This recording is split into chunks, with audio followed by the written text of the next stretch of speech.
pénétrer dans la ville. Nous avons essayé de le faire depuis le début mars, mais malheureusement, ça n'a pas fonctionné.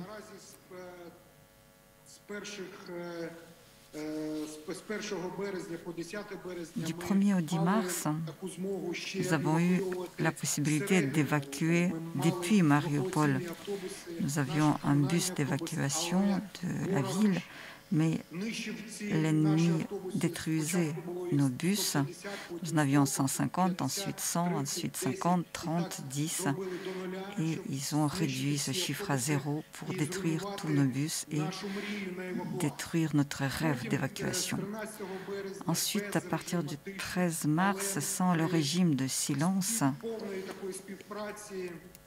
avec la coopération avec notre gouvernement, Irina Vereshchuk, avec notre commandant en chef, Volodymyr Zelensky, nous avons réussi à ouvrir ce couloir et les gens ont pu quitter la ville sur leur véhicule, aller jusqu'à Berdiansk. Et à partir de Berdiansk, on a élaboré un itinéraire et nous avons réussi à passer par Berdiansk.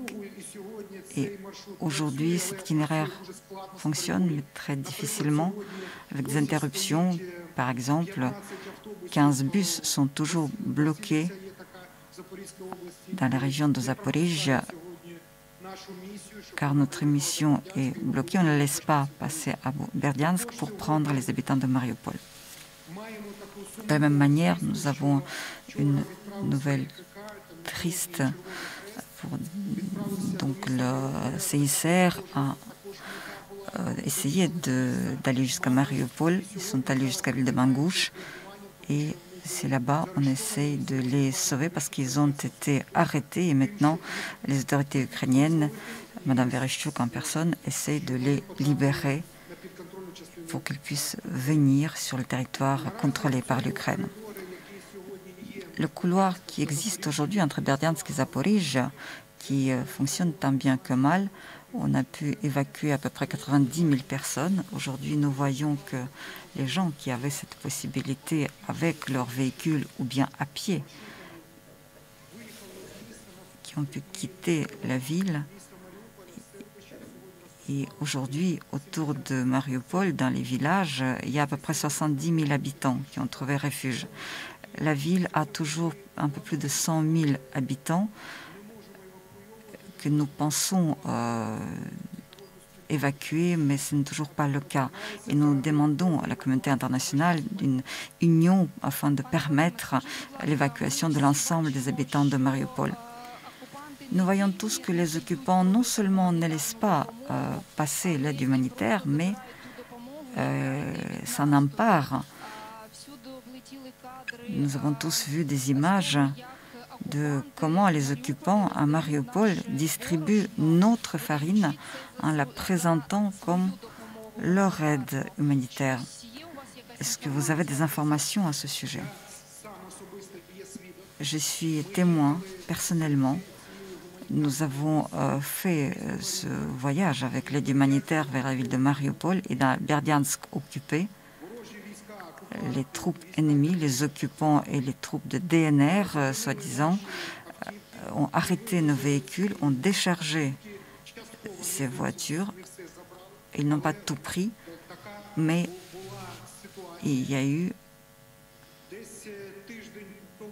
ce fait. Il y a à peu près une semaine, nous avons eu une possibilité d'envoyer 2 gros camions à Berdiansk, qui ont aussi été arrêtés par l'armée russe et qui ont disparu sans laisser de traces. Nous avons aussi vu les troupes de Kadyrov qui distribuent notre aide humanitaire en présentant comme la leur.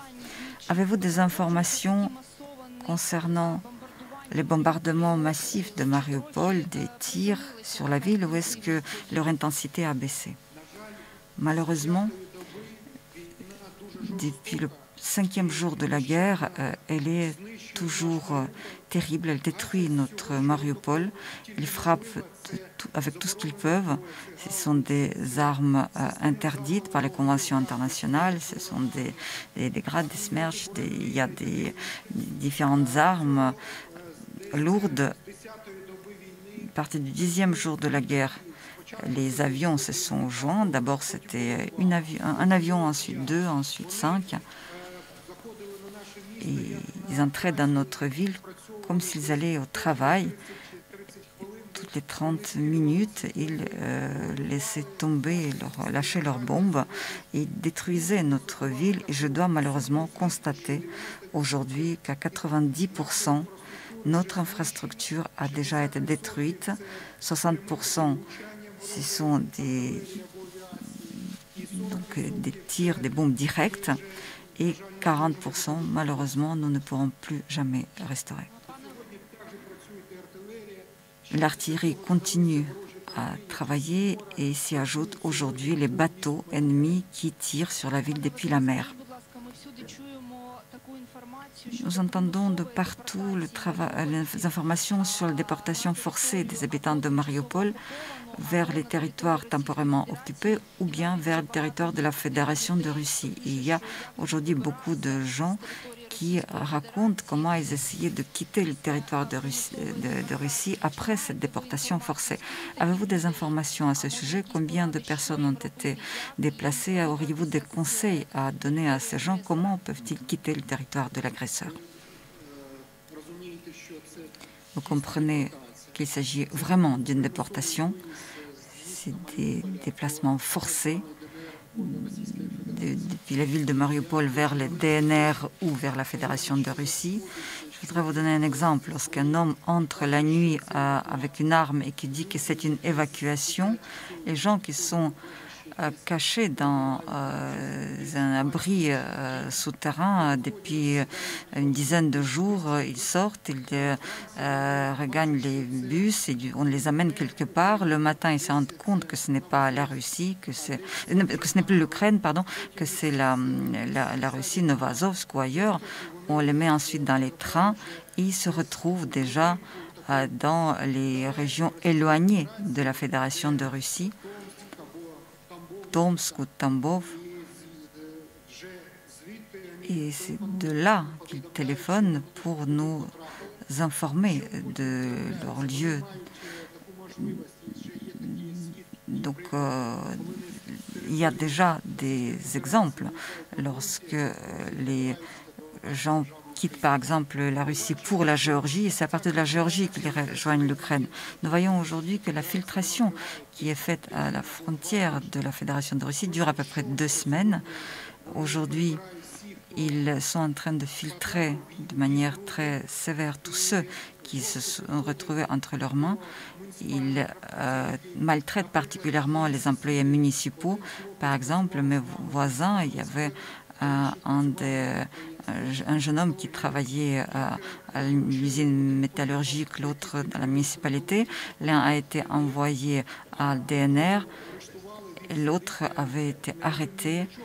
Et je ne sais pas pourquoi on le détient dans cette sorte de ferme de lustration et il pense former, je suppose, une sorte de fonds, de réservoir d'échange et peut-être ils vont les échanger probablement soit contre les militaires, soit contre d'autres personnes.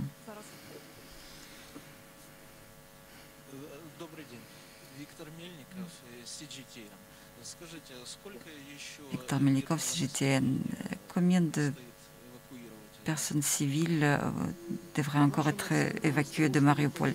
Selon nos estimations, donc il y a un nombre important de gens qui sont toujours bloqués dans les conditions inhumaines dans la ville de Mariupol. Il n'y a pas d'eau, il n'y a pas de chauffage, il n'y a pas d'électricité, il n'y a pas de communication, il n'y a pas de médicaments. 130 000 personnes se trouvent aujourd'hui toujours dans la ville de Mariupol. se déroulent toujours des combats acharnés entre les forces ennemies de l'armée russe et nos militaires héroïques, les forces armées et la garde nationale qui tiennent aujourd'hui les frontières de notre ville, qui ripostent à l'ennemi. C'est très difficile, mais ils tiennent et ils défendent les limites de notre ville. Mariupol était et restera la ville ukrainienne. Nous savons que beaucoup d'habitants de Mariupol vont à Mariupol. Est-ce que de Berdiansk, il y a un chemin vers Zaporizhzhia? Est-ce que ces couloirs humanitaires fonctionnent ou est-ce que même là-bas, il est impossible de prendre nos gens, de les récupérer? Ces couloirs fonctionnent, mais très difficilement. Nous avons attendu 3 jours pour que notre mission puisse franchir cette limite. Nous envoyons tous les jours des colonnes. C'est Mme Vereshchuk et M. Verkelenko qui dirigent cette colonne et nous sommes également impliqués dans ce travail. Il y a 3 semaines, nous avons réuni 3 missions qui avaient attendu pendant 48 jours le temps que les forces armées de la Fédération de Russie nous laissent passer.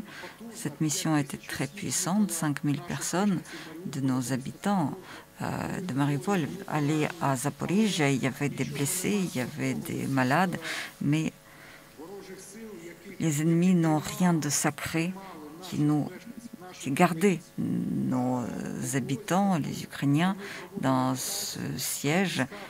Ils faisaient des rotations et pour que les troupes russes ne soient pas détruites par les forces ukrainiennes, ils se protégeaient comme derrière un bouclier vivant par les habitants de Mariupol.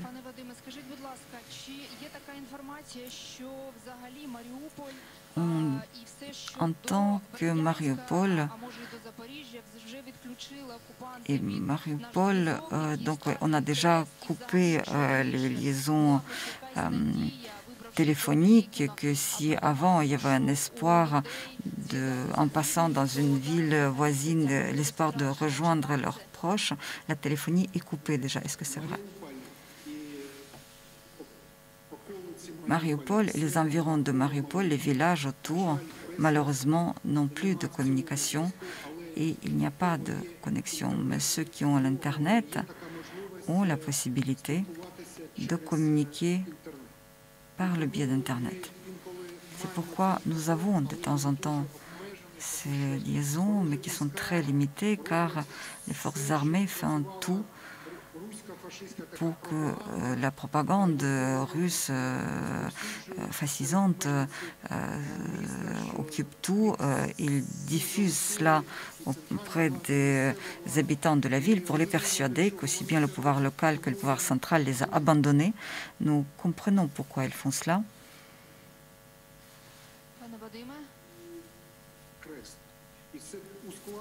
Et cela complique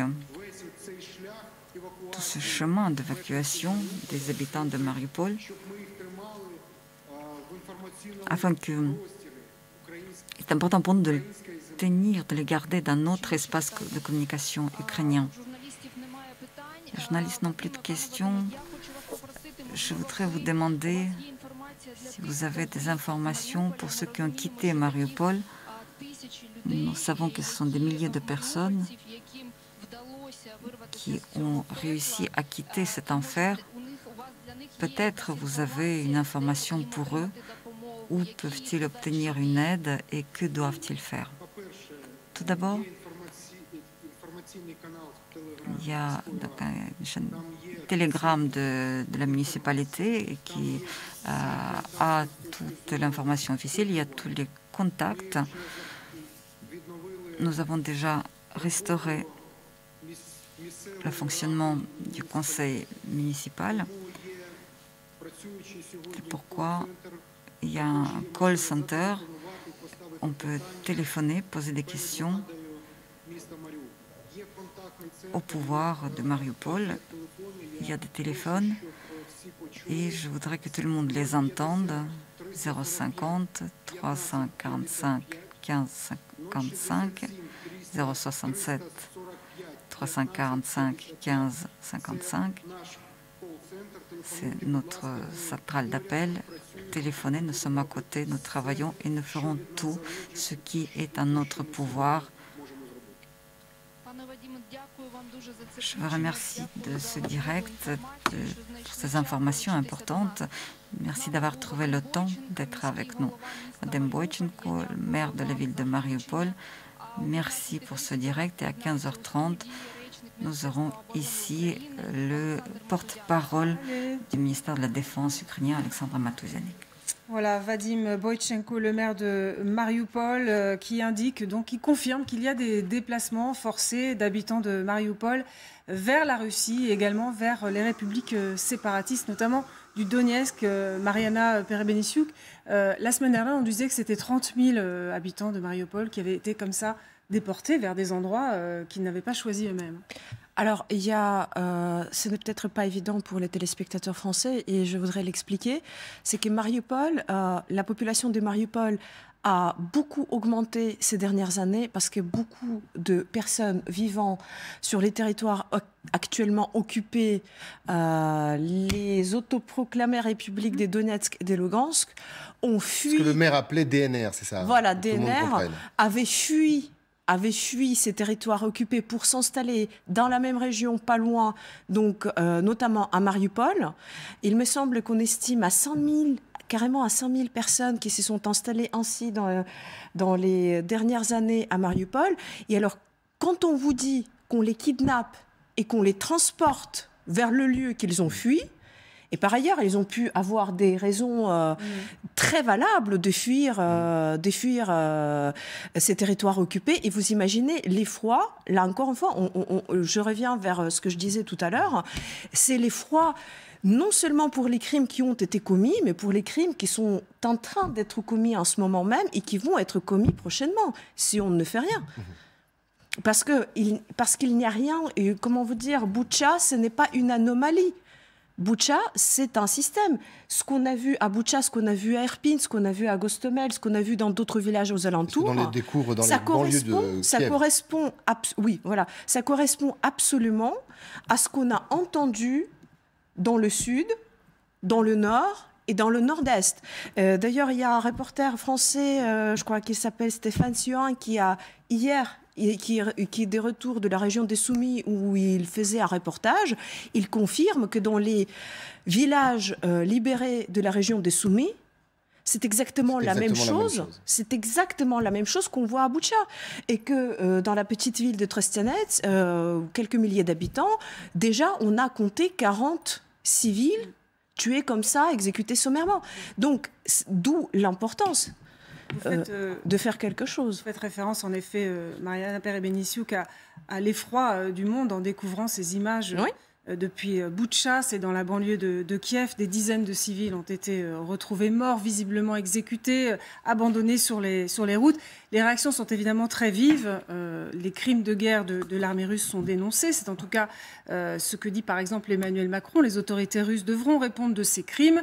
La Pologne, elle, propose une commission d'enquête internationale parce qu'il va falloir récolter désormais des preuves. La difficulté étant notamment d'accéder aux lieux et de prouver le crime de guerre. Nous sommes avec Patrick Baudouin-Laure, merci, qui est avocat. Vous avez à nous répondre sur une chose. Beaucoup de mots sont employés. Vous avez entendu le maire à l'instant qui parlait de déportation. Si on en revient à ces images, au cas, au village, à ce que l'on va découvrir dans les jours, dans les heures à venir. Et il y a toujours cette notification, parce qu'il y a un droit quand même derrière tout ça. Il y a les crimes de guerre, il y a aussi cette notion, certains ont employé le mot de crime contre l'humanité. Est-ce que vous pouvez nous donner quelques définitions utiles pour savoir s'il y aura un après, qui est concerné, et est-ce que c'est tout simplement possible ? Oui, alors il faut d'abord rappeler que qu'est-ce que les crimes de guerre en résumé, bien sûr, on ne va pas rentrer dans des considérations juridiques trop précises. C'est le fait, dans le cas d'une guerre, comme on le voit en Ukraine, de s'attaquer aux populations civiles et d'une manière qui n'est pas simplement une manière isolée, c'est-à-dire c'est pas une simple bavure, c'est vraiment quelque chose d'assez généralisé visant les populations civiles ou les bâtiments civils, les hôpitaux, les écoles, et on est presque à la limite, à la frontière, pour l'instant ça restera à définir, du crime contre l'humanité, qui est d'une gradation encore supérieure, puisque là, c'est une attaque généralisée, massive, systématique, contre une population civile en toute connaissance de cause. Mais on est vraiment sur ce registre actuellement, et on le voit, hélas, à travers les images terribles qui viennent d'être montrées. Alors après, quelles sont les perspectives ?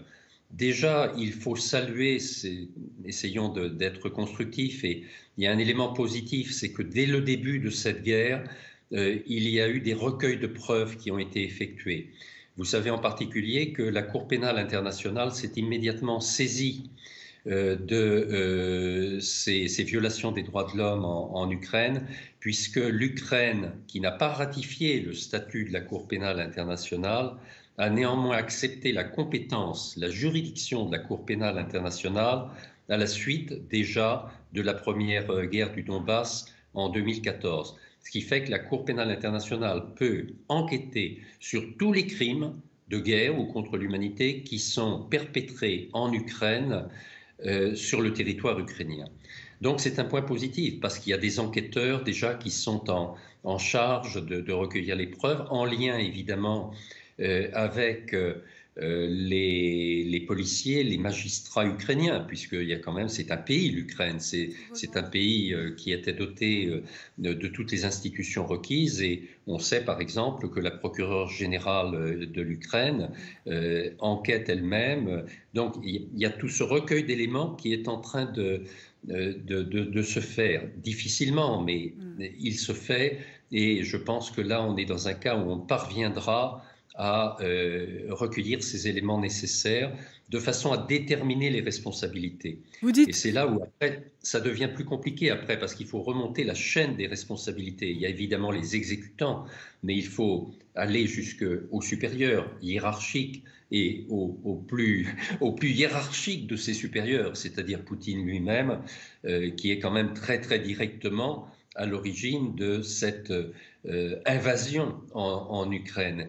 Vous dites que les Ukrainiens ont d'ores et déjà commencé à récolter des preuves. On imagine qu'il faut aussi des instances internationales. Or, on sait très bien que la Croix-Rouge, par exemple, a toutes les difficultés pour se rendre sur les lieux. Est-ce qu'il n'y a pas de risque de déperdition de preuves, de disparition de preuves ? Ah si, toujours. Vous avez parfaitement raison. Je ne suis pas en train de vous dire que c'est simple, ni que c'est acquis. Mais si l'on compare à d'autres lieux de massacres ou de crimes internationaux graves comme ici, on est dans une configuration, tout de même, on est dans un pays où très vite on peut investiguer, malgré, il y a des zones, on le sait, où l'accès, vous avez raison de rappeler pour la Croix-Rouge, des zones où l'accès est très difficile, d'autres où c'est plus aisé, et en tout cas, on le voit très bien là, très vite.